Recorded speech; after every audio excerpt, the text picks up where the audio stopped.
Sadly, the church is in decline today.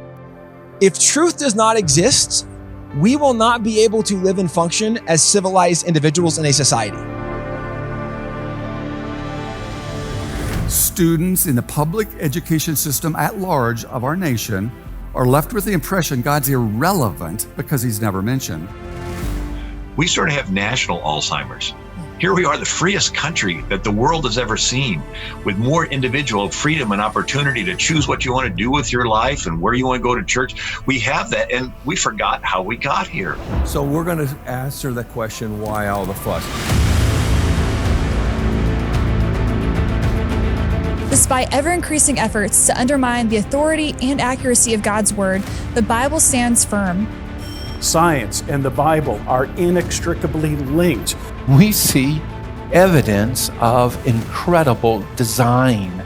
God has made it incredibly clear. Men, listen to me today. God has a calling on your life. Kids need you. Women need you. Our country needs fathers and responsible husbands today. 55 out of 56 signers of the Declaration of Independence were Bible-believing, church-attending Christians. We have the longest ongoing constitutional republic in the history of the world. The Western world was successful because it was built upon biblical values.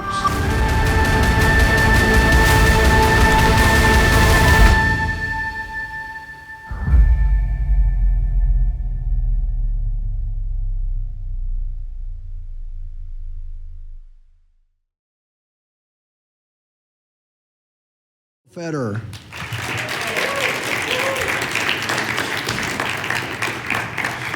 Well, thank you. I thought I was speaking on socialism, so. All right. Well, I guess I'll go with the one I have loaded up on my book on socialism. The other one's a great talk. I really like that one. I did that one for Jack Hibbs just last 2 days ago. The most common form of government in world history is kings, and if you want to take away the rights from the people, you have to convince them to want to give up their freedoms. And so that's what's called the battle for the mind. And so we're spirit, mind, and body. Your spirit leans toward God, your body leans away from God, and your mind is the battlefield. It's the switch that decides who wins. And so the idea is that the other side wants to load malware on the next generation's brains. They want to put corrupted files and viruses on their little brains, and it's our job to put God's word on there. And so marketing has been used to influence people's opinions. But you see the development of marketing. In 1866, you had Wells Fargo wagon and Sears catalog, and they would list every detail about a Singer sewing machine, and you would make an informed purchase. But in the early 1900s, they developed magazine ads where they would have products that nobody knew anything about. And the classic was Crisco. Nobody knew what was in Crisco. Do you know what was it? And they made up a word, vegetable-based, but so nobody would. It's hydrogenated cottonseed oil. It's industrial seed oil. In the Deep South, they'd harvest cotton and have these piles of black seeds they would mush into mucky oil they would use in factories and machinery. Nobody ate that stuff. But somebody had the idea of putting it in these containers with a marketing campaign that made it look like everybody was using it and they were happy. And it was this manipulation of your perception of what other people liked and believed. And so you go from knowing everything about a product to nothing about a product, and you're ingesting it and you're injecting it in your body. Anyway, so the keeping up with the Joneses, that you want something because other people have it. The father of this concept is Edward Bernays, and he is the nephew of Sigmund Freud, the psychoanalyst who studied group psychology. Sounds innocent enough. And what he figured out is that we are social creatures and we want to be accepted and we do not want to be rejected. Pretty simple. And so when you perceive or think that the group is adopting certain styles or fashions, you will have a subconscious pressure to want to fit in with the group. And so he used the example of women buying shoes in his book, Propaganda. And He says women go into a department store and think they're picking out shoes. They're not. The shoes were picked out for them by the marketing executive who paid the actors to put them on, who paid the photographer to take the pictures, who paid the magazine to print it, and the women see it and they want it. And he goes, the larger manufacturer of women's shoes has a popular actress wear the shoes, the fashion spreads. The man who injected this idea into the shoe industry was ruling women in one department of their social lives. Today, the minority has discovered a powerful help in influencing the majority to mold the minds of the masses. They find in propaganda a tool which is increasingly powerful, regimenting the public mind. And so Edward Bernays is the one who paid doctors for their tobacco endorsements. And they sold tobacco as if it was healthy for you, your throat protection, right? And then Edward Bernays is the one who got women to smoke cigarettes. He tacked it onto the suffrage movement, women wanting to be able to vote, and they called them torches of freedom. And he's the one who promoted eating bacon and eggs for breakfast. Oh yeah, your normal breakfast, bacon and eggs. Well, he's the one that came up with that. And when Prohibition ended and they wanted to get the alcohol flowing again, he rehabilitated the public image of drinking beer. And he changed the name of public relations from propaganda to public relations. In almost every area, every act of our daily lives, whether in the sphere of politics, business, or social conduct, ethical thinking, we are dominated by a relatively small number of persons. It is they who pull the wires which control the public mind. So they adapted marketing of products to marketing of politics. So we're a government from the consent of the governed, like our Declaration, but what if you could engineer consent of the governed? So he wrote a book called The Engineering of Consent. And he says, manipulation of the opinions of the masses is an important element in democratic society. Those who manipulate this unseen mechanism constitute an invisible government, which is the true ruling power of the country, of our country. And so he writes another book, Crystallizing Public Opinion. Another, Noam Chomsky, writes Manufacturing Consent. And so, a water molecule is individual, but you put it with other water molecules and they operate as a group, like a wave. And you have a fish in a bowl, but you put it with other fish and they operate as a group. A bird in a cage, but you put it with other birds, they operate as a group. Well, we're individuals. You put us with other individuals and we operate as a group. We're constantly giving and receiving feedback. Are we being accepted or are we being rejected? And so now they put it into the classrooms. And all the kids want to be invited to the party and nobody wants to be left off the team. And this desire for these children at this social development period of their adolescence, it's very important to be accepted by a group of peers, and the fear of rejection. And so they've manipulated it and they call it social emotional learning or behavior modification, where they weaponize the child's desire to fit in. And so if you come out as a trans person, they celebrate you. And if you hold old traditional values, they shame you. And all the kids want to be celebrated, they don't want to be shamed. And so Saul Alinsky said, ridicule is man's most potent weapon. And most of the world operates this way. It's called honor-shame culture. In Asia, the group accepting you is a very important thing. I talked to a guy who built car factories over in Japan, and he said, never point at anybody in a board meeting and shame them in front of their peers because they'll go out and commit suicide. And in Islam, honor shame is a big deal. If a Muslim daughter starts being friends with, I was from St. Louis, Missouri, was where I was from, and when Bill Clinton moved 30,000 Bosnian Muslims to St. Louis, they were being put in the public schools. And the one made the front headlines because the daughter had called 911 and they were recording it. And the father was embarrassed that she was friends with a black boy. And he had tried to get her to stop and she wouldn't. So she's screaming and the mother is holding the daughter while the father kills her. It's all recorded on the 911 call. It's called an honor killing. And so most of the world, honor and shame is their standard of what's right and wrong. And and so it's basically fear of man. It's basically pride. And it's even in the academic community. It's even in the scientific community. I've talked to people that have met with professors and people with their doctorates, and they know that they're teaching evolution and they don't really agree with it, but if they come out publicly, they'll be canceled by their group. They'll be shamed they'll lose their career in front of their group. I'd sent out American Minute emails on history, and there's one on Wernher von Braun. And they go, yeah, but he was a Nazi. It's like, yeah, that's because they were cleansing from academia anybody that didn't go along with it, and he wanted to be a scientist. And so, it's basically the difference between Cain and Abel.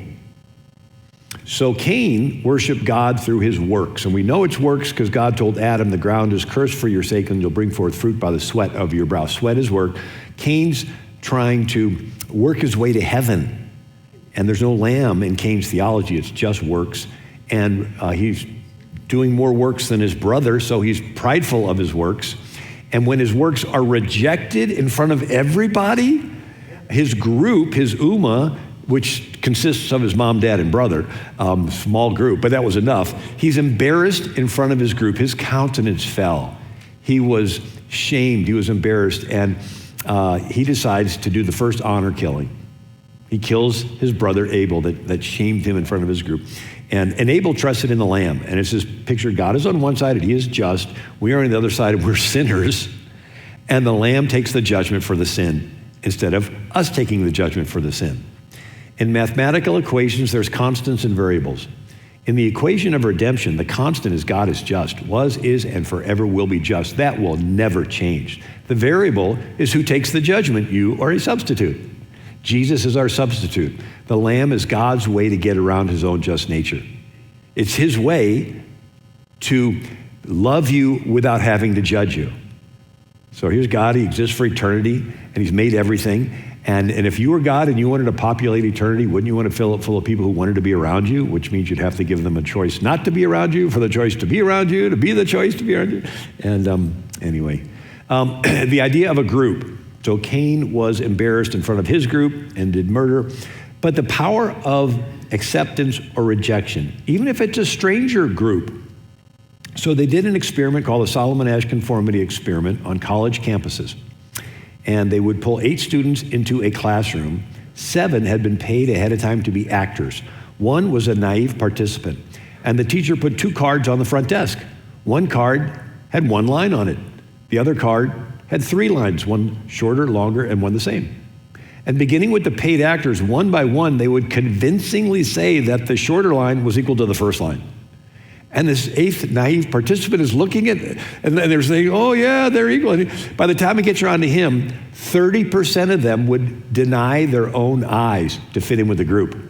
They doubt their perception. They must know something I don't. I mean, they're looking at the lines, right?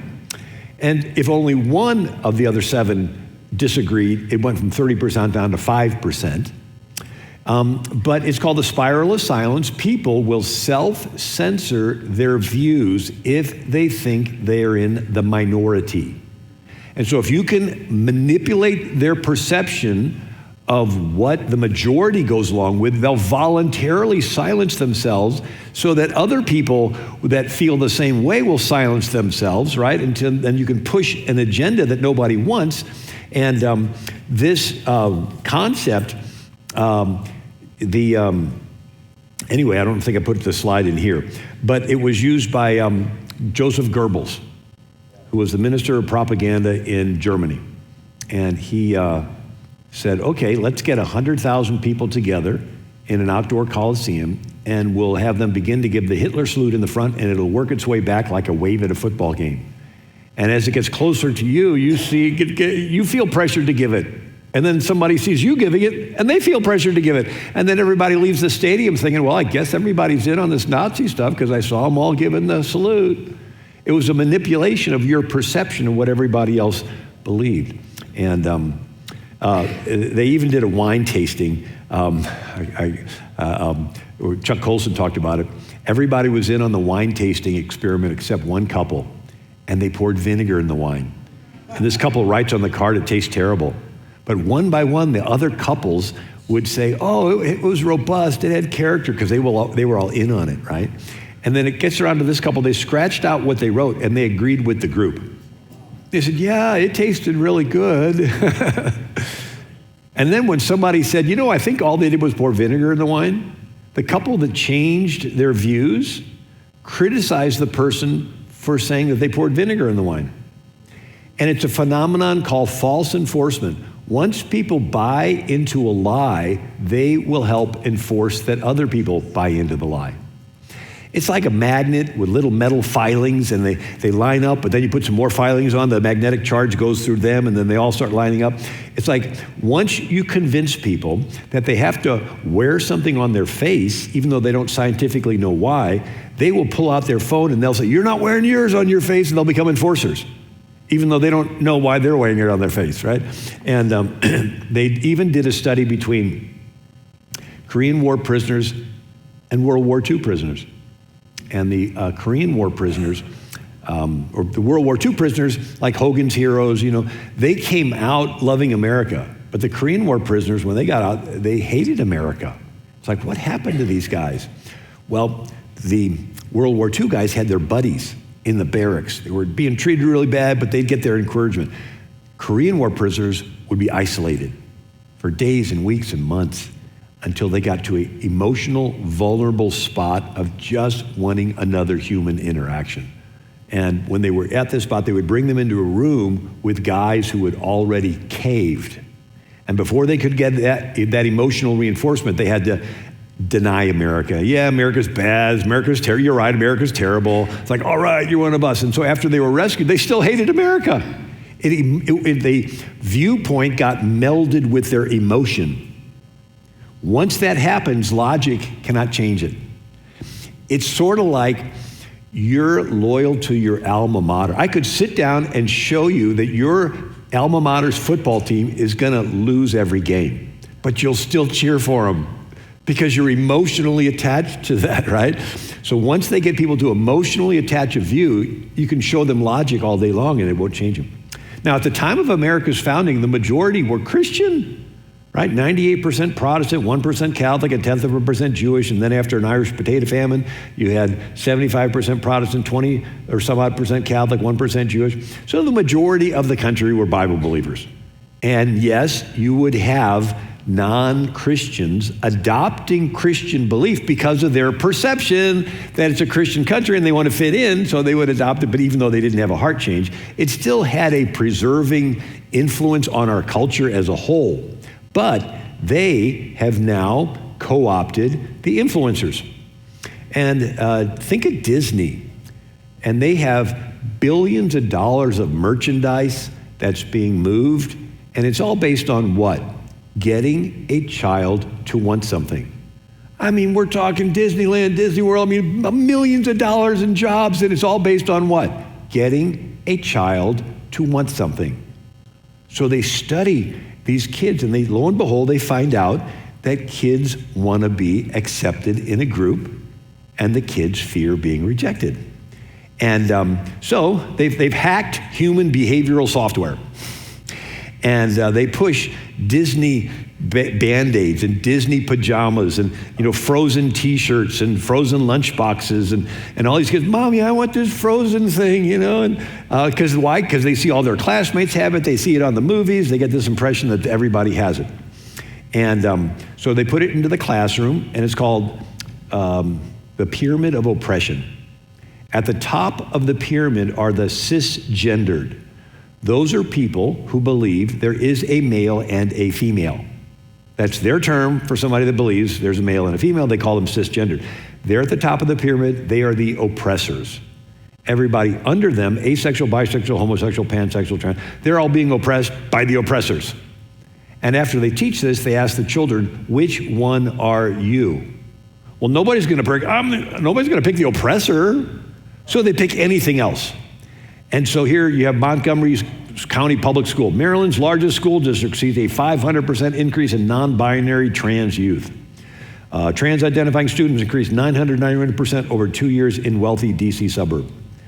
1,800 students, UC Davis identifies trans, non-binary. 25% of students say they're LGBT. And here's unprecedented 5,000% surge in trans youth. And then we have this is just last week, Department of Justice investigating if Illinois schools are transitioning kids behind their parents' backs. And they do this through, if you come out as whatever sexual orientation, they celebrate you. And then if you're old-fashioned, they shame you. And so the targeting of children is intentional. Plato, 380 BC, said, when true philosopher kings, they're tyrants, but when they're born in a state, they will take possession of the children, who will be unaffected by the habits of their parents. These they will train in their own habits and laws.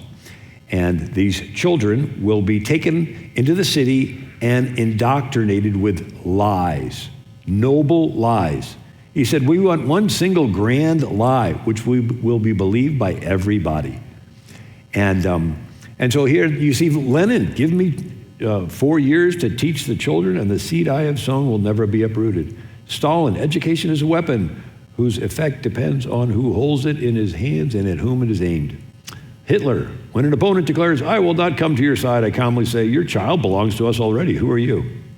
And then Hitler, we have the task of inculcating our youth at a very early age. This new Reich will give its youth to no one, but will give to youth its own education. Communist Party, 1918, we must turn children who can be shaped like wax into real good communists. We must remove the children from the crude influence of their families. And so that's where you see Representative Albert Herlong reading into the congressional record in 1963, the 45 communist goals to infiltrate and take over America. Get control of schools. Use them as transmission belts for socialism and current communist propaganda. This is 1963. Soften the curriculum. Get control of Teachers Association. Put the party line in textbook. Gain control of all student newspapers. Use student riots to foment public protests. Who would want to organize students to protest? Well, here, this was Project Veritas. It says, California high school teacher admits, he says, Gabriel Geip says, I have 180 days to turn them, the students, into revolutionaries. He's doing exactly what they said they were going to do in 1963. They want to brainwash these kids. So we as Christians have not been involved, and we've let them do this. In one of my talks, the Who is the King talk, I go through how the most common form of government in world history is kings. And as the centuries go on, matter of fact, the first gang leader king in world history is Nimrod, Tower of Babel. And just down the mountain from Ararat, where Noah's Ark landed. And so this is between the Tigris and Euphrates rivers. It's called the Fertile Crescent, and that's where civilization began. I even saw a quote from Neil deGrasse Tyson in his Cosmos TV series. He said, it's here between the Tigris and Euphrates rivers that we learned how to write about 5,000 years ago. And so he even admitted writing was invented around 5,000 years ago. I think that's a fascinating talk that I give, that Sumerian cuneiform was invented around 3300 BC, according to secular historians. Egyptian hieroglyphics were invented around 3000 BC, according to secular historians. Chinese pictograph characters were invented by the Yellow Emperor around 2600 BC. And so, you see that we're around 2080, and around 3000 or so BC, that's 5,000 years of human beings writing down human records, right? It's not 20,000, it's not 100,000, it's only 5,000 years of human beings writing down human records. And so that's basically as soon as they got off the ark, right? So the most common form of government is kings, and the first nation without a king is ancient Israel, when they come out of Egypt around 1400 BC. And you have 400 years of people ruling themselves, and it worked because everybody was taught the law, and the law was in a 22-character alphabet. First letter's Aleph, second letter Beth, so easy to learn, kids could learn it. So where there's 3,000 Egyptian hieroglyphics, there's only 22 Hebrew characters. So ancient Israel is the first literate population in world history, and they're the first nation with no king. So if you're going to get rid of a king, then you need a moral populace, which means you need to have an educated and moral populace because they're going to rule themselves. One last thing about Nimrod. So Nimrod, according to Josephus, wanted to build his tower so high that if God destroyed the world again with a flood, he could survive on top. And he made everybody in town bake bricks and bring them, or he would kill them. And so since the population of the world was centered there in the Fertile Crescent, and he wanted to control it, in a sense, Nimrod was the first globalist. He was the first one world government guy. And God comes down and confuses the languages, and the people scatter into language groups that turn into nations. Lo and behold, nations were God's invention to postpone a one world government. Take the population of the world, break it into all these subgroups, right? But every generation you have some Nimrod, Pharaoh, Caesar, Kaiser, Sultan, that wants to conquer other nations, and if they didn't die, any one of them would have been happy to be the Antichrist. And so in that sense, death is a blessing, and the devil has to start from scratch, but he has the latest military technology. Instead of Cain killing Abel with a rock, they can kill with a bronze weapon, iron weapon, phalanx, spear, scimitar, sword. The weapon keeps improving, and then with technological advancements, the kings can track more people. And Augustus Caesar had the largest empire in the world around 25 BC, and he wanted a worldwide tracking system called a census, a tax enrollment. If he could have had access to 5G and cell phones and facial recognition software, I bet he'd been tempted to use it. And now anybody that can plot on a graph sees that at some point this is going to max out on a global level. And Jesus said, wheat and tares grow together till the harvest. And anyway, it's a fascinating study. The devil took Jesus to the top of a high mountain and showed him all the kingdoms of the world in a moment of time and said, all this I'll give you if you bow down and worship me. And Jesus said, thou shalt worship the Lord thy God, and him only shalt thou serve. And you think, well, that's pretty audacious of the devil to say all the kingdoms of the world are his. So all the kingdoms of the world have something in common. They're all ruled by fear, with power concentrated into one guy who will kill you if you don't do what he says, like Nimrod would kill them if they didn't bake bricks. And so Jesus is telling his disciples that the rulers of the Gentiles rule over them. The kings of the Gentiles rule over them, but it shall not be so among you. He that's greatest among you, let him be the servant of all. I am among you as he that serveth. So Jesus is talking kingdoms. He's talking, go forth and spread the kingdom. But so we're talking kingdoms, but the world's kingdom are top down through fear, and God's kingdom is bottom up through love and service. And anyway, but ancient Israel was the first place in world history where children were taught to read. And then it happens again with the Reformation and the printing press. Here's another one of these articles. Why are teachers' unions backing the No Kings protests, right? They're getting these kids to protest. And now there's AI. And they found out in a study that AI researchers ran an experiment on Reddit at the University of Zurich, and they found out that AI bots are 6 times more persuasive at getting people to change their minds than humans are. So everything you do on the internet is watched, is collected. Every website you go to, everything you click on, they know if you're scrolling through videos, if you slow down, they figure you're interested in that content, and it runs the algorithm, it goes out and gathers more of that same content, puts it into your feed, right?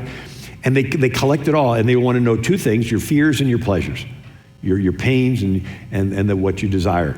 And so they can manipulate you and move you step by step.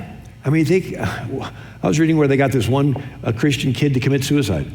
He was like depressed, and he's talking to his AI chat friend, and it says, oh, there's multiverses, and you just pull the trigger, and you'll be in another one, and I'll see you on the other side. And I mean, it's like it messes with their minds. So these are powerful tools, these psychological tools that they use to manipulate. And now they want to assign, in public school, an AI bot to accompany this child their whole life. It'll be their buddy. They can, and so Exodus 23 says, neither shall you follow the multitude in doing evil. So there will be a multitude, they will be doing evil, and you're supposed to be the stick in the mud. Part of the Christian faith is to break out of the honor-shame culture, is to break out of drawing your identity from a group. And you draw your identity because you are made in the image of God. And he is not a respecter of persons. And he loves you all by yourself. You don't have to belong to any group. And So Isaiah 51, do not fear the reproach of mere mortals or be terrified by their insults. And John 12, many believed on him, but because of the Pharisees, they did not confess him lest they should be put out of the synagogue. And for they love the, what? Praise of men more than the praise of God. Here's Peter with a group. He's around a fire. And a girl gets in his face and says, you're with Jesus. And Peter realizes he's about to get kicked out of this group.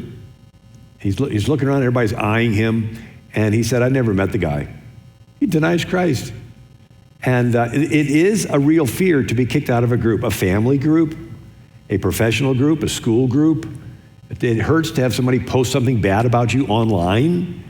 That's sort of a given nowadays. If you're going to do anything for the Lord, there is going to be, they even have AI chats that post positive and negative comments. So you could say, oh, that's trending or somebody's getting a whole bunch of negative comments. Yeah, it could just be their computer is posting negative comments, right? So you have to not care about that. You only care about what. So what happened to Peter? After the resurrection, he's called into the Sanhedrin, and they said, we gave you strict orders not to speak in that name, or we're going to kick you out of our big group, the synagogue. And Peter said, we must obey God rather than men. It's like, what happened to Peter? Now he doesn't care about being kicked out. He's filled with the Holy Spirit. Something about being filled with the Holy Spirit gives you the strength not to care about being approved of or not approved by other people. All you care about is being approved of by God. You leave being Cain and you switch over toward the Abel. You say, I don't care. I was embarrassed in front of my little small groups. Like, I don't care about the group. All I care about is pleasing God and trusting in Jesus. And anyway, Jeremiah 1:8, be not afraid of their faces, for I am with thee to deliver thee. Jeremiah 1, tell them everything I tell you to say. Do not be afraid of them, or I will make you look foolish in front of them. And then you have Sam Coonrod, Giants pitcher, only player not to kneel and protest. And afterwards they asked him why. He says, I'm a Christian, so I just believe I can't kneel before anything besides God.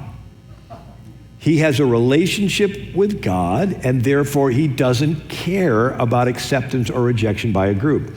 Orlando forward Jonathan Isaac, I met him once, he's really tall. He was the only player not to kneel and protest during the anthem. They asked him why. He says, well, all lives are supported through the gospel. Everyone is made in the image of God. We all share in his glory. He's got a relationship with God, doesn't care about the group. Let this mind be in you, which was also in Christ Jesus, who made himself of what? No reputation. Part of our Christian walk is at some point you got to say, I don't care what other people say. You'll be hated for all men, by all men for my name's sake, but he who endures to the end shall be saved, right? So, psychological operations, this manipulating of the group perception. And God says to be free from that, you have to have a relationship with him and you don't care. But this battle for the mind, it's actually a military. Karl von Clausewitz, 19th century military theorist, gave the classic purpose of war. The purpose of war is to force your opponent to submit to your will. Pretty simple, right? All the guns and all the battle strategy and all the missiles, it's all to what? Get your opponent to submit to your will. And then Sun Tzu's Art of War, 5th century BC, said supreme excellence in a commander consists in breaking the enemy's resistance without fighting. So in other words, if you can get him to submit to your will without a fight, you're even better, right? You mess with their mind and make them think you're more powerful than you are, and you make them think they're weaker than you are. And then you try to intimidate them, and you confuse them and demoralize them, and use a lot of the Iranian Islamic tactics. And anyway, 5th generation warfare is what it's now called. And this is where you get your enemies to surrender without them even being aware they're in a war. It's like if the goal is to get them to surrender and submit, why even let them know there's a war? Just get them into fear, get the whole country into fear, and they'll all just give up their freedoms, knee-jerk reaction. And so the PSYOPs was used during World War II, where we would drop pamphlets on German and Polish villages. I met somebody whose father was over there and he saved one of them. But it says your side is already lost. Your commander just hasn't told you yet. And so these Germans are out there saying, I heard we already lost. What are we out? And it demoralizes them. And the Japanese did it to us with Tokyo Rose. And so the radio waves would go across the Pacific to our ships, and she'd say, you Americans are terrible, and you're doing this and that. It would demoralize our guys. And it's in the Bible. The 12 spies go into the promised land. 10 come back with a negative report, and it spreads fear instantly. They're too strong for us. We're not able to go up. The land devours doesn't happen. People are a great statue. We're grasshoppers. If only we had died in land. Let's stone Moses and get a captain and take us back to Egypt. And God was so mad that he struck 10 of them dead on the spot, and the rest of them, he says, I'm going to make you wander 40 years. They were defeated in their mind before they ever got to the battlefield, right? Here, Israel itself, this huge nation, 1 million people, or however many they had, and they didn't even get to the fight. They gave up before the game started. And then the Israelites did it in reverse with Gideon. There is 100,000 Midianites. That's a lot. And Gideon gets 30,000. And God said, tell everyone that's scared to go home. Now he's got it down to 10,000, still too many. Go drink from a creek, whittles it to 300. And these 300 just stand around this huge army, blowing their trumpets, smashing their pitchers, holding their torches. And the Midianites get up in the dark, and they're bumping into each other, and they're pulling out their swords, and they start hacking and fighting and killing each other. They were defeated in their mind. The story of Gideon was a psychological operation. And so what it is, it's wanting to get you into fear, discourage, demoralize, disorient, distract, the shock and awe. You want them to just... And that's the way the devil works. When the devil attacks you, it comes hard and fast and strong. And there's a brief moment when it looks hopeless and you're tempted to cave. But if you just say, no, I'm just going to trust God. I'm going to trust God. And you take your next breath. I'm just going to trust God. You make it through the next hour. You're going to trust God. Make it through the next day. Right? Then another day. And whether it's death, discouragement, divorce, depression, whatever it is, lawsuits, and then you just, I'm not going to give up. And you keep trusting the Lord until pretty soon you made it through a week and then a month.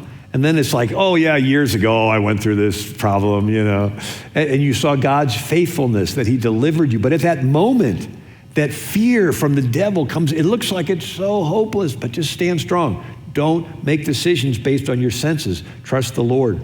And God's word says, fear not, fear ye not, fear him not, fear not.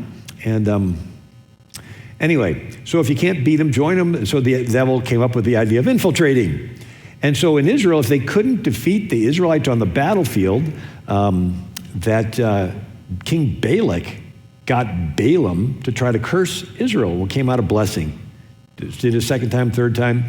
And then, King Balak is pulling his hair out. I said, I told you to curse him when you're blessing him. But then we read a chapter later that Balaam tells Balak that if he gets the Israelites to sin against their God, then God will not, if God blesses them while they're in sin, he would be denying his just nature. And so he says, send the young Moabite women into the Israeli camp and lure the young men into sin.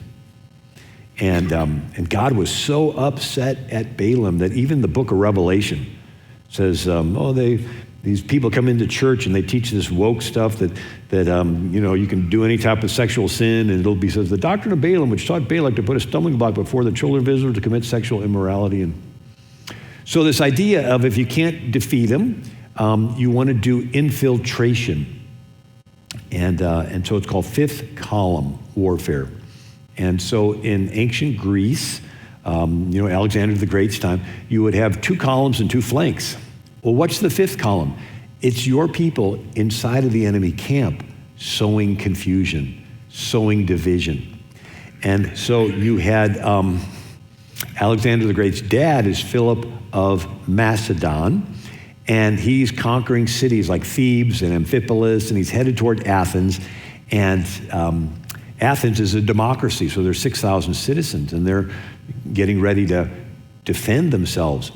Well, Philip had paid some citizens of Athens to stand up and say, wait a second, let's not get in a hurry. I hear Philip is not conquering cities, he's liberating them. And the people don't hate him, they actually like him. And it sows this, and then these paid traitors would gather around themselves what Lenin later called useful idiots. These college students that believe the lies, like, why are you out here? I don't know. What river, what sea? I don't know. They're just there, and they're like, oh, let's stand. And so it confused Athens. So when Philip marched up to the gates, they couldn't have a unified defense. They opened the doors, and he takes over. So this idea of a fifth column is you have enemies on the outside, but they have people on the inside. They have politicians that they have bought off.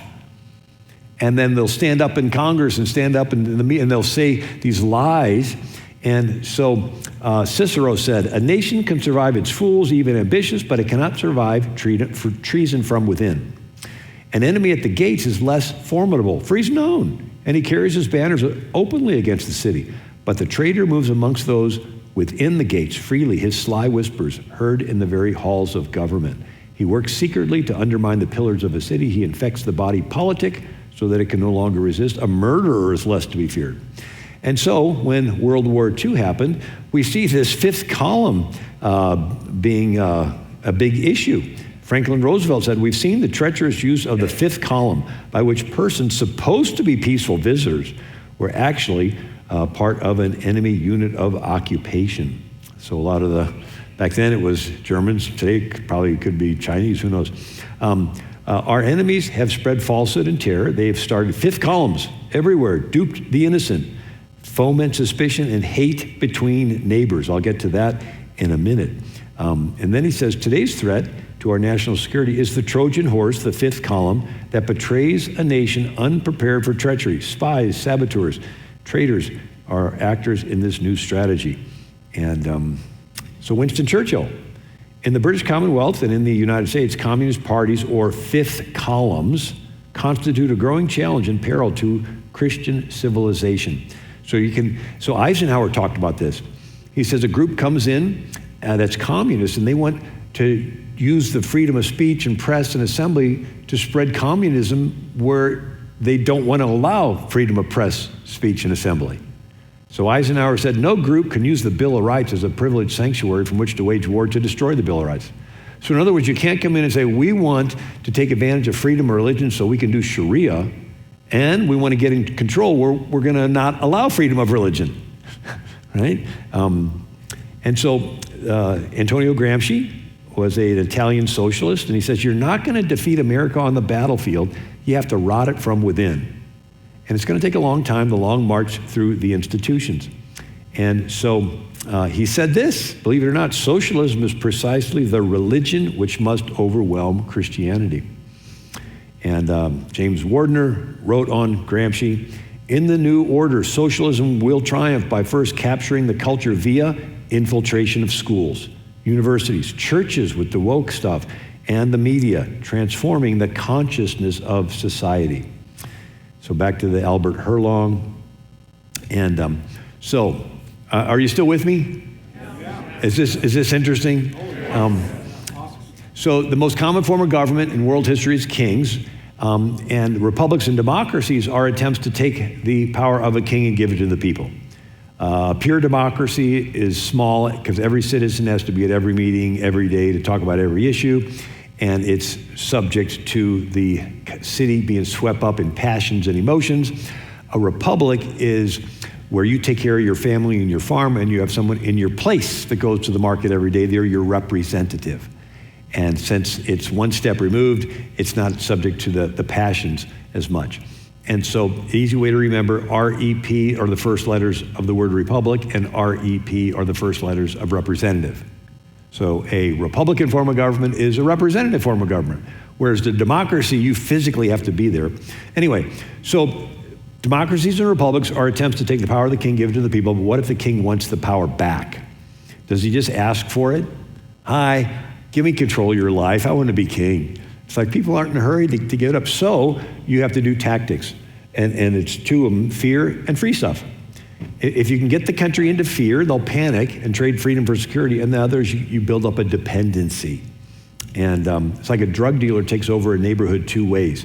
He can come in with guns and get people in fear, or he can give away free drugs until you get hooked. And then you want some more free drugs? Well, you're going to have to sell yourself into prostitution. A hunter catches animals through guns or bait. Guns is the outside, but bait is what? It's luring them. And so in Texas, they have a lot of wild pigs. And do you know how to catch pigs in the wild? You put a post in the ground and throw some corn down. And the pigs come, ignore the post, and eat the corn.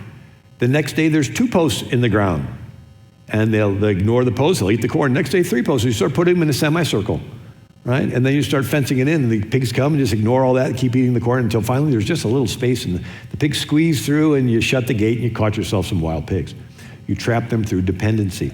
This is the Cloward-Piven strategy in the 1950s that they were Columbia University professors. You had the Frankfurt School over in Germany who were Marxists, and when Hitler kicked them out, they moved to Columbia University in New York. And so they were the socialists, and they said, you can't conquer America with guns, you have to destabilize the economy, get everybody to sign up for welfare. And then once they're on welfare, they'll get used to the free money, and then you start putting requirements on for them to continue to get the welfare. And so it's like, okay, sign up. Now we need to know, are there any guns in your house? You got to fill this out. Have you gotten this shot? If you want to keep getting the money, you got to get these shots. And people are like, oh, I don't know. I'm dependent on this money now. And so you backdoor them into giving up their freedoms. And so some scriptures, fear of man brings a snare, and then the free stuff, every man is tempted when he's drawn away of his own lusts. So let's talk about the first one, the sowing of fear. How do you create fear? You got to create discord. There's got to be an unsettledness. And so 2 scriptures, Psalm 133, how good and pleasant it is for brethren to dwell together in unity. Everybody say unity, unity. And then Proverbs 6 things the Lord hates. The last is he that soweth discord. So we have unity, we have discord. Imagine being in heaven and somebody sowing discord in heaven. Well, it happened. Lucifer, the word diabolical comes from the root word diabolos, which means devil, but it means to divide.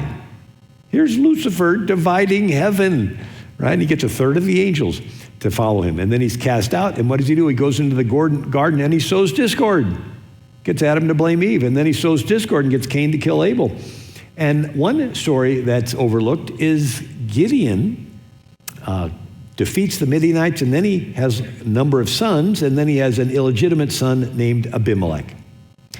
And Abimelech wants power, and he decides to sow discord. He goes to the city of Shechem, where his prostitute mother was from, and he tells the men of Shechem, is it better for you that all the sons of Gideon reign over you? Remember also that I am your flesh and your bone. So this is the first instance of identity politics. Like, vote for me, I'm one of you. We got the same color or whatever. And the brethren spake of him in the ears of all the men of Shechem, their heads inclined to follow Abimelech, for he said, he is our brother. So it's not whether or not he's good at ruling, he's just one of us. And what do? They take money from the city treasury, the temple of Balberith, and they hire Antifa rioters, BLM rioters, to do what? Commit violence. And then they kill all the half-brothers, and they gave him 70 pieces of silver out of the house of Balberith, wherewith Abimelech hired vain and worthless persons which followed him, and they went unto his father's house at Ophrah and slew his brethren, and the men of Shechem made Abimelech king. So you take this 400-year period, Israel has no king, but Abimelech uses discord to get the country divided so he could usurp power. And a lady threw a millstone over the wall and killed Abimelech, and they had another 150 years till they got Saul as the king. But the idea of going in, nobody was even thinking about invading Israel, but on the inside, he's sowing discord. And Chandragupta did the same thing in India, and he's sort of an Indian Machiavelli. But let me talk about Machiavelli. So 500 years ago, Italy was a bunch of city-states, and they fought. Naples, Florence, Siena, and Machiavelli has an idea. If one prince can control all of these Italian city-states, it would stop the infighting. So his end was good.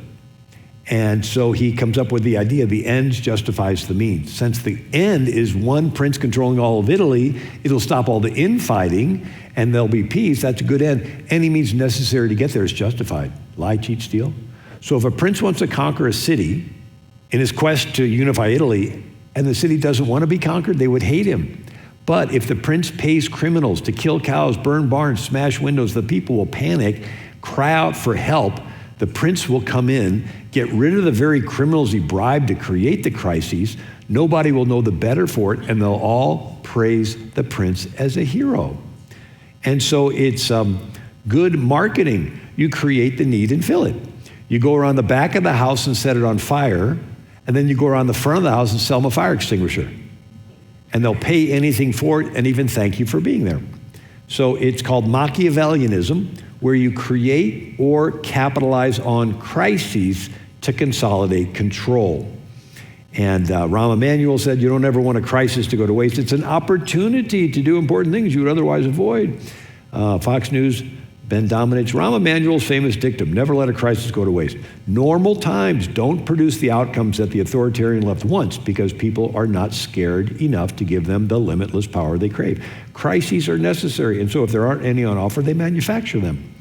So we see a crisis, our response is let's help people through it. They see a crisis, their response is how can we usurp power through it? And so we talked about Satan sowing division in heaven and in the garden, Adam and Eve, Cain and Abel, and then Abimelech and Machiavelli. But now the British Empire became the largest empire in the world. And you look at India. In 1714, they opened a trading post that turned into a trading fort that turned into them having guns. And they would give guns to one kingdom, guns to another kingdom. And then they would stir up animosity between the kingdoms, and they would fight each other. And then the British would conquer both of the weakened kingdoms until they took over all of India. And they tried doing that in America during the Revolution. The British would go to the Indians and stir them up to scalp the Americans. And anyway, it's listed in our declaration. The king has excited domestic insurrection among us and has endeavored to bring on the inhabitants of our frontiers the merciless Indian savages whose known rule of warfare is an undistinguished destruction of all ages, sexes, and conditions. So the British did it again during the War of 1812. Again, the sowing of division, like Abimelech. So the Indians and the Americans had got along. The British go to the Red Stick Creek Indians and promise them guns, money for scalps. And so the Indians capture Fort Mims, Alabama, and scalp everybody. And here's the historical marker. Here, Creek Indian War, 1813-14, took place most brutal massacre in American history. Indians took the fort with heavy loss, then killed all but about 36 of the some 550 in the fort. Creeks had been armed by British at Pensacola in this phase of the War of 1812. So they come in and you sow division. Right? Instead of them getting along, you sow division, and then it weakens it, and the British want to take over the whole area. And now we go to Europe. After Napoleon conquers, the king of Prussia said we have to strengthen the state. And so he has a professor at the University of Berlin named Hegel, and Hegel has a student named Karl Marx. And Hegel has the theory of dialectics, thesis, antithesis, synthesis, like a triangle. And so Karl Marx says, well, the thesis is the status quo in a country. You have to create discord. You have to create a problem that's really bad. And then everybody will panic and surrender their freedoms to settle for an answer that's just half as bad. And then that's the starting point. You create another problem that's real bad, and everybody will panic again and surrender some more of their freedoms to settle for an answer that's just half as bad.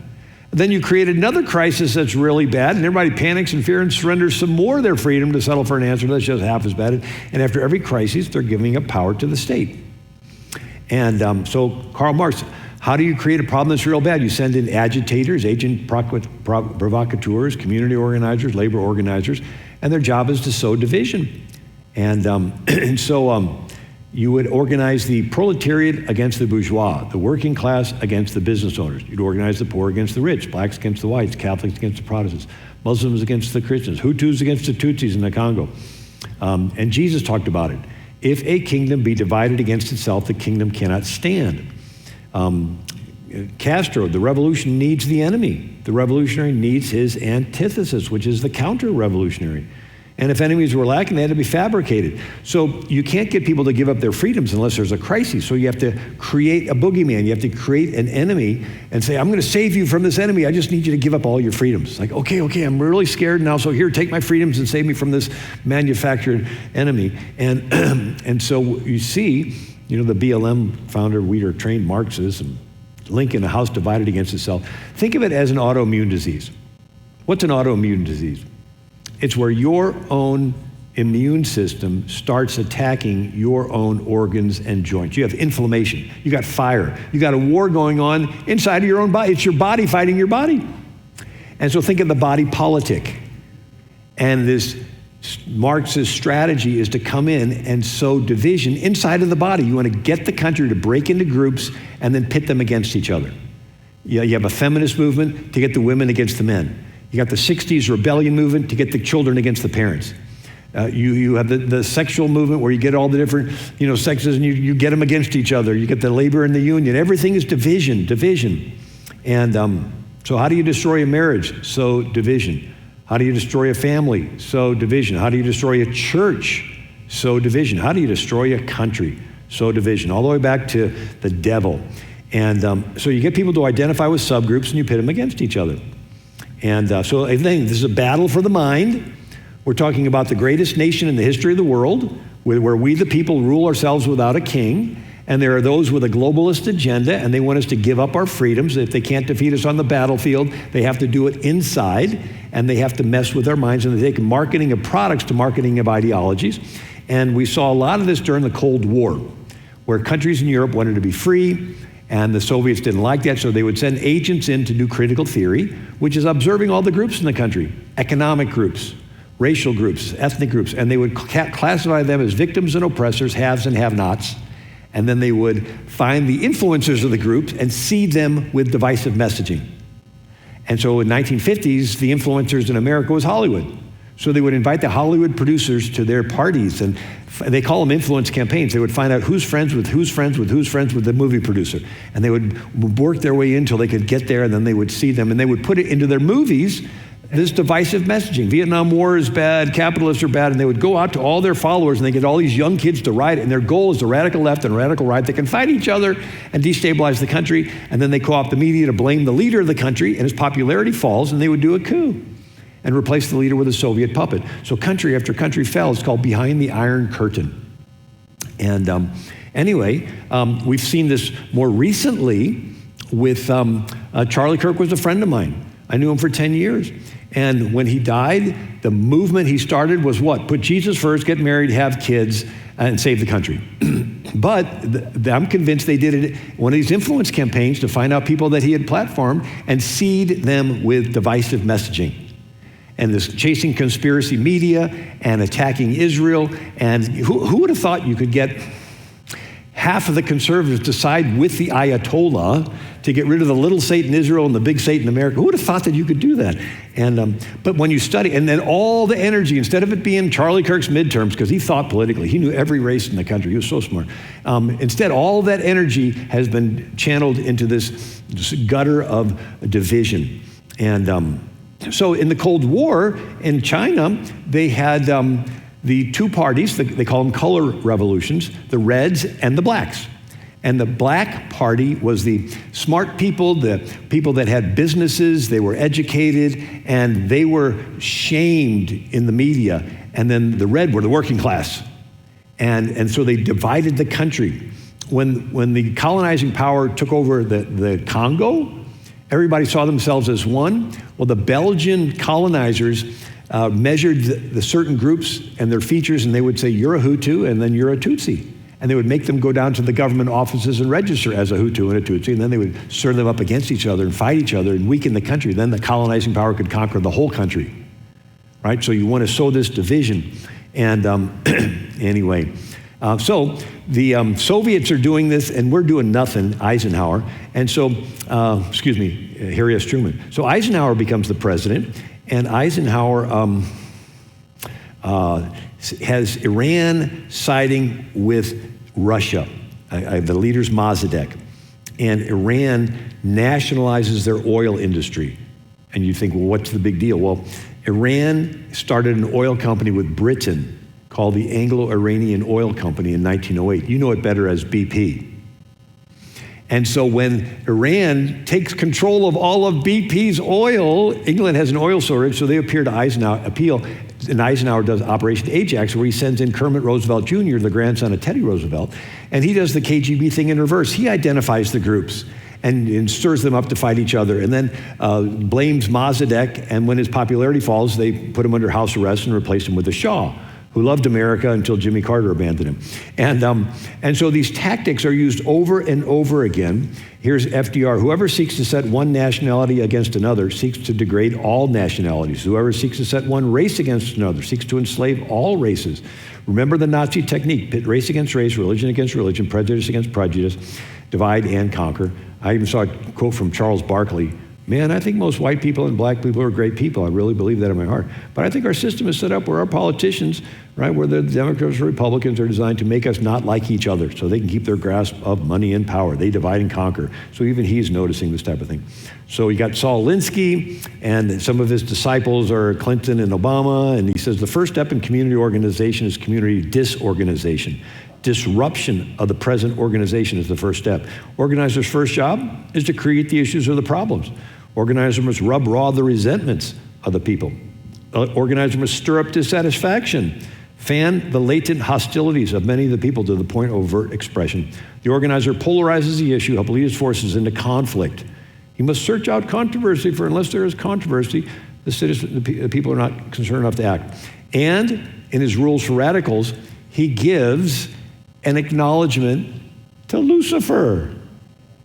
Lest we forget an over-the-shoulder acknowledgement to the first radical known to man who rebelled against the establishment and did it so effectively he at least won his own kingdom, Lucifer.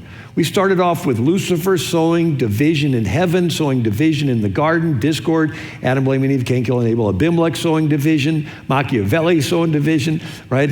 Karl Marx and Hegel, and then all the way up, the colonizing powers, the British. And so now we look at America, the most powerful nation in the world, and those that cannot defeat us on the battlefield are doing plan B, and that's trying to sow division on the inside. It's a psychological operation warfare.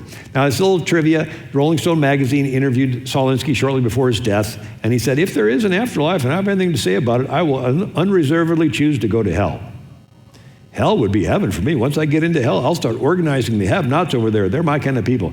I don't think he's doing that right now. And so they don't just want to sow division, they want to blame you for it. It's called psychological projection. It's a narcissistic defense mechanism. Somebody's caught doing something wrong, they instinctively accuse the person that caught them. It's in the Bible. When Potiphar's wife accused Joseph of lusting after her, she was the one lusting after him. The guilty person, so they accuse Christians of being intolerant when they're intolerant, right? They accuse you of being hateful when they're hateful. Anyway, I want to get to something here. So here's a Military Review magazine, 1960. And it says, this is an example of propaganda of name-calling. It's also called what psychologists call projection. If you do something wrong, accuse the enemy of doing it before he accuses you. And it says, the one who makes it first has the advantage. A person or nation ascribes the motives to his opposition. Then he says, we have all heard children claim that he hit me first in order to escape the blame. So they'll always accuse you of what they're guilty of. And they'll accuse conservatives. So here's David Axelrod, was Obama's campaign advisor. In Chicago, there was an old tradition of throwing a brick through your own campaign office window and then calling a press conference to say you've been attacked, right? It's the Jesse Smollett syndrome, right? He designed an attack against himself. So Hillary Clinton was swinging this deal, the Uranium One deal, where the Russians were giving all kinds of money to her Clinton Foundation. When it became public, she decided to pay for a Steele dossier to accuse Trump of colluding with Russia. And when she finally gets caught, all she has to do, Clinton campaign pays $113,000 fine, an admission of guilt for producing the Steele dossier. Right? So she's guilty of colluding with Russia, and she accuses Trump. Joe Biden admits to extorting Ukraine on C-SPAN, and so he accused Trump of extorting Ukraine. Joe Biden had classified documents in his garage, and they staged a very public raid on Trump just for the headlines. They wanted to accuse Trump of having classified documents when Biden had classified documents. And so Harry Reid lies about Mitt Romney not paying his taxes. And then Time Magazine said, we checked, Mitt Romney did pay his taxes. He goes, I know I lied, but he didn't win. So there's no right or wrong. It's a political tactic. You just accuse them of lies. And when Nancy Pelosi called it the wrap-up smear, she says, it's a diversionary tactic. You demonize them, and then the wrap-up smear, you smear somebody with falsehoods, and then it's reported in the press. And Charlie heard the whole thing is like this game of projection. Whatever they accuse President Trump of doing, and then we find out not only did President Trump not do it, but they did it. I could go on and on. But they want to not just accuse, but then they do what's called false flags. Pirates would put up a flag that says a friendly nation in distress, and a friendly ship would come by, and when it got really close, they would pull the friendly nation flag down and put up a pirate flag. And the people would be like, and they try to sail away, but their ships were so slow, the pirates would capture them, and they'd jump onto the boats with their daggers in their teeth, and the people would panic in fear.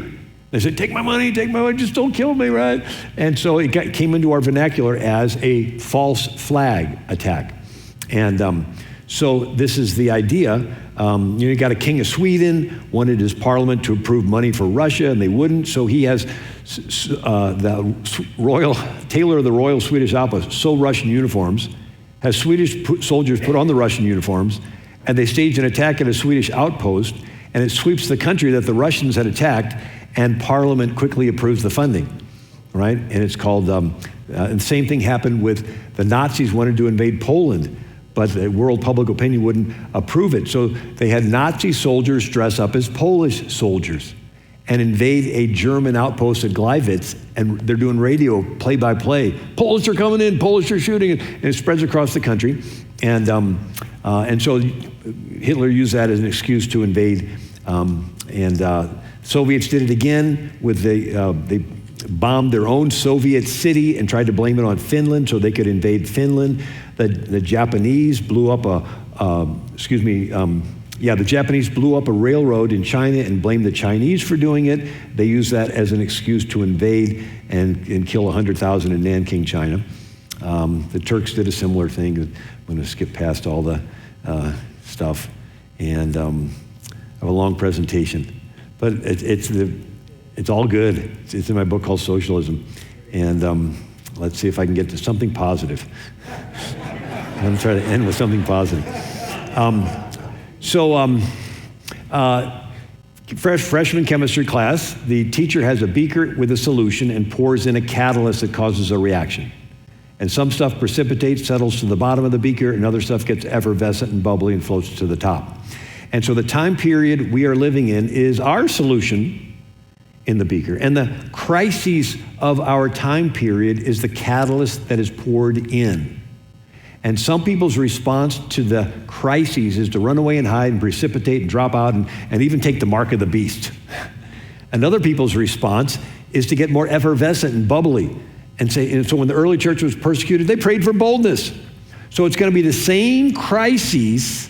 Some people are going to make a selfish decision, and other people are going to make a selfless decision. And historically, Christians have been the ones to run to the front lines and say, okay, God, there's a crisis. Where do you need me? Right? And so every generation has a crisis. The other side uses crises to get you to panic and give up your freedoms to the state. But it's also in times of crises that people are going to rise up in leadership for godly purposes. And God chooses when we're going to live. So it's a 6,000 year long game, and he sends us in to play this inning, so to speak. And he says, wheat and tares grow together till the harvest. So in times of crises, corrupt leaders concentrate power. In times of crises, people turn to Christ, right? How many of you came to Christ when everything was just perfect? Usually it's a crisis in our lives. And then it's in times of crises that God raises up leaders. And so in closing, I just want to remind you that someday you're going to be dead. So thanks for having me. Have a great day. But you're gonna be in heaven because you believe that Jesus died on the cross to pay for all your sins. And when we've been there 10,000 years, bright shining as the sun, with no less days to sing his praise than when we just begun. Imagine you have been in heaven for 10,000 years. You're walking the streets of gold. You meet Moses. That'd be pretty cool. Maybe Moses will invite you to his place. I don't know what it's like in heaven, but Jesus said, in my Father's house there are many mansions. So I bet Moses will have a pretty nice place. He might even have one of those big fireplaces where the logs don't burn up. Get it? The burning bush in the wilderness didn't burn up, and the logs in the fireplace. I heard one preacher say, in heaven you'll travel as fast as you think, and I'll probably show up late. And my wife will say, where were you? I was thinking about something else. I don't know. But imagine we all get there, and he's got a big living room, maybe the size of this, and after the small talk's over, you say, Moses, I read the book, I even saw the movie, but here you are in person. Tell us, what was it like? Room gets quiet, and Moses stands up and says, it looked really bad. There was a crisis. And the government was trying to kill us, and we were totally unarmed. And I just stood there with my staff, and I said, God, use me to deliver your people. And the waves came in. And then we look around the room, and there's David. David, tell us your story. Room gets quiet. David said, it looked bad. There was a crisis. Goliath, this monster, and all the grown-ups were too chicken. And I said, enough of that. Took my little sling, hit him in the head, took his own sword, and chopped his head off. And then there's Esther. Whether I die, I die. I'm going to go in to see the king and Gideon and the Apostle Paul. And then everyone in the room's going to look at you. I said, we haven't heard from you yet. What's your story? What did you do when it was your turn to be down there on earth? What were they saying about God in your country? Or the baby that the Lord knew in the mother's womb? Or sex that God made them in the beginning, male and female? What did you do when the whole world was against you? And they're all sitting on the edge of their seats looking expectantly. What are you going to say? I'd hate for any of us to be up there and Jesus walk in the room and a big screen come down and him show all kinds of great things happening and him saying, this is what I had planned for you to do down on earth, but you just didn't have enough faith and courage. And you look back at your life and that mountain that held you back was a little anthill, little fear of man. I might get kicked out of a group. I might have somebody post something embarrassing about me on the internet. And he said, I let that fear of man hold me back from all this great stuff I could have done. And you can't go back to earth and do anything else for Jesus because you're already in heaven because you believe that Jesus died on the cross to pay for all your sins. But guess what? We're still on this earth. We still have breath in our lungs. We still have feet that trod the soil. You still have a chance to do all those courageous, faith-filled things that you will be known for forever. Some people say, I'm not going to do anything. I'm just going to wait for the rapture. I got a question. Who do you think you're going to meet when you're raptured? Jesus? Does Jesus love the little children? Oh, yes, Jesus loves the little children. You think he might wonder why you didn't do anything to protect them? Okay? But we're still on this earth. We still have a chance to do all these great things. It's like a basketball game, and Jesus is the coach, and you're on the bench, and he comes over and slaps you on the back and says, okay, your turn, get in the game. And you're like, but coach, they're playing really tough out there. And he goes, yeah, I know. It's your turn, get in the game. It's like, coach, somebody's got knocked down. He goes, you're 7 feet tall. They're 4 feet tall. You can do this. Greater is he that's in you than he that's in the world. No weapon formed against you shall prosper. When the enemy comes in like a flood, the Spirit of the Lord raises up a standard against him. Though 1,000 fall at your side and 10,000 at your right hand, it shall not come nigh thee. God has given you his word. He's given you his Holy Spirit. I don't think we even comprehend how powerful the Holy Spirit is, wanting to do these great works on the inside of us. This is your chance to do all those great things that, no coach saves the slowest runner to the end of the relay. He saves the fastest runner. I think instead of us saying, oh, it looks bad, it's like, no, the Lord and everybody in heaven's on the edge of their seats. And Jesus is like, watch this. I'm going to send in my best players. Boom, he sends you in. You're the best players. This is your chance to do all those great things for the Lord. God bless you. Thank you so much.